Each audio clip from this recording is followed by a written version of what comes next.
Have you thought about paying off your mortgage, unlocking your dreams, and live the lifestyle you always wanted? Hi everyone, my name is Ravi Gupta and I'm a mortgage broker at Payoff Home Loan. In this video, I'm going to show you while many take the long road of 30 years to pay down their mortgage, some are able to crush it in 10 to 15 years. Is there a secret formula to achieve it? Let's dive in. We'll start by looking at some basic conventional method of paying down the mortgage, and then we'll move on to some advanced strategies. This is Joe. When he receives his salary, like an everyday Australian, he pays the mortgage repayments first. Whatever left in his savings account, he then spends most of it away on material things of life. He is still able to pay his mortgage off in 30 years. So what are some simple techniques that you can use to pay down your loan faster? Number 1. Make extra repayments when possible. If you receive cash from a family member or a bonus from your employer, put it in your mortgage. Number 2. Set up your repayments as weekly or fortnightly. When you're setting it up as a fortnightly repayments, make sure your lender chooses half monthly rather than true fortnightly. I have made a detailed video on the difference between half monthly and fortnightly and what difference it can bring to your loan term if you set it up correctly. Number 3. Align your repayment cycle to your salary payment date so that you don't miss on any repayments. While these simple strategies can help you reduce your loan term by 5 to 7 years, but you are still a long way. So what if you really want to reduce your loan term to 10 to 15 years? Well, you have to deploy some advanced strategies.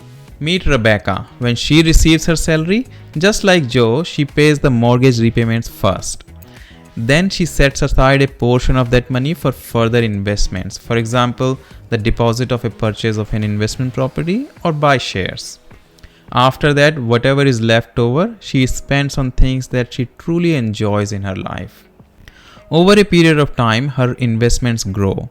The rents eventually exceed the repayments, giving her a passive income.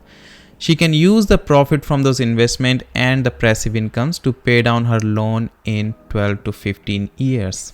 So looking at these two examples, one thing is clear. You have to set up the source of a passive income and make investments. With this mindset, what are the strategies you can deploy to fast track your investment journey? Number 1. Park your savings in the offset account linked to your owner-occupied loan rather than investment property loan if you have one. Number 2. If you are going for a fixed loan, set it up as a split loan. Keep a portion of your loan variable so that your savings are offsetting against that variable loan. Number 3. Negotiate a better rate with your current lender. If there is a better deal available elsewhere, do not hesitate to refinance.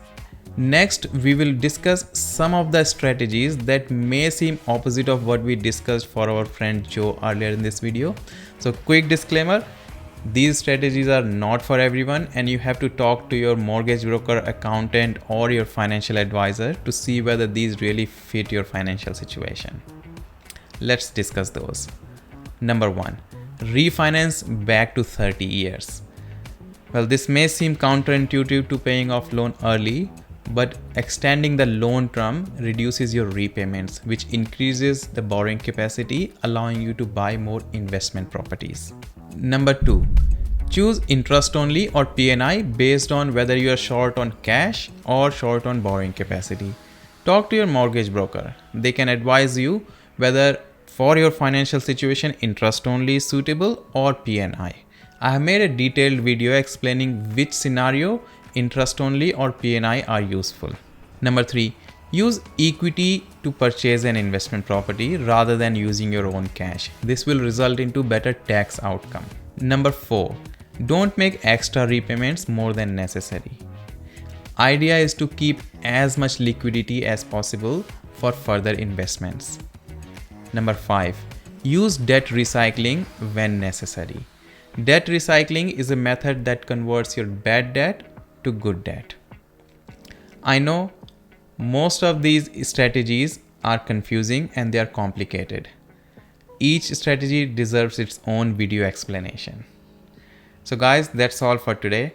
If you want to know more, what's the best option for you? Click on the link below and book a free strategy session with me. Until then, goodbye.